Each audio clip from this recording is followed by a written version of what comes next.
Hey, what's up? Good morning. Like I said, every day I'm doing a Black History moment with the random cool chick. She is me. So it is Black History Month. I'm going to be discussing today the Talented 10th. I wasn't really going to do the Talented 10th today, but because I wore my 1903 sweatshirt today, I decided I would go ahead and talk about the Talented 10th and W.E.B. Dubois briefly. The Talented 10th was a ideal that W.E.B. Du Bois came up with in regards to how we would advance as a race. So basically, Du Bois, along with some other black scholars and intellectuals, believe that it would take the intellectual 10% of our race to uplift the other 90% to advancement.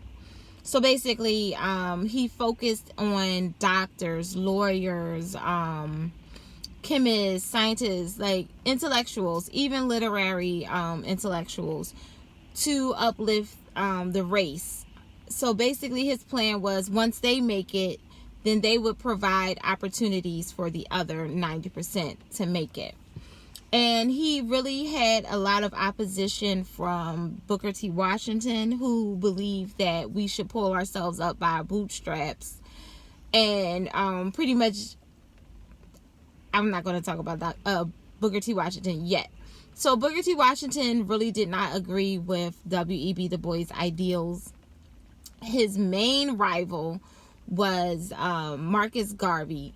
And Marcus Garvey did not set out to be a rival to W.E.B. Du Bois. He actually came to America from the West Indies to be an ally to W.E.B. Du Bois. And W.E.B. Du Bois kind of like fleed him really hard, like fleed him, laughed at him, called him names and everything. And then turns out that the same plight that Marcus Garvey was getting teased for from Du Bois became Du Bois's plight later on in his life once he realized that his quest for inclusion was bullshit. So yeah, okay, basically Du Bois wanted to be included. He was all for inclusion. I guess you can say like integration was his thing. Like he wanted to be accepted as equal to the white race. And he felt like he could get the race to be included by showing that we were intellectually able to be on the same playing ground as white people. That didn't work out good for W.E.B. Du Bois, who wound up losing his citizenship to the United States. But I'll deal more with Du Bois on his birthday because he is a fellow Piscean. Yeah, that's my Pisces. He is a fellow Piscean, so I'm going to deal with him more in depth on his birthday. But to Talented 10th, Du Bois's argument, not Du Bois, Garvey's argument against the Talented 10th is, what about the other 90%? You cannot guarantee that the 10% is going to pull up the 90%. So what about them? Look at today.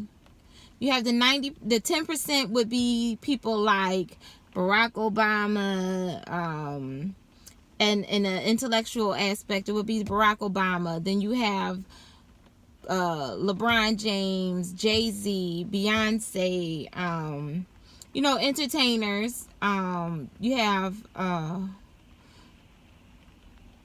Oprah and all of them. So, but then you look at the 90%, which is you and I, everyone else who is not them. Has the 10% really affected us in a way that we can say that the Talented 10th worked? I mean, I feel like there are some good and bad aspects of the Talented 10th. I am not opposed to the Talented 10th. The only thing I am opposed to the Talented 10th on is the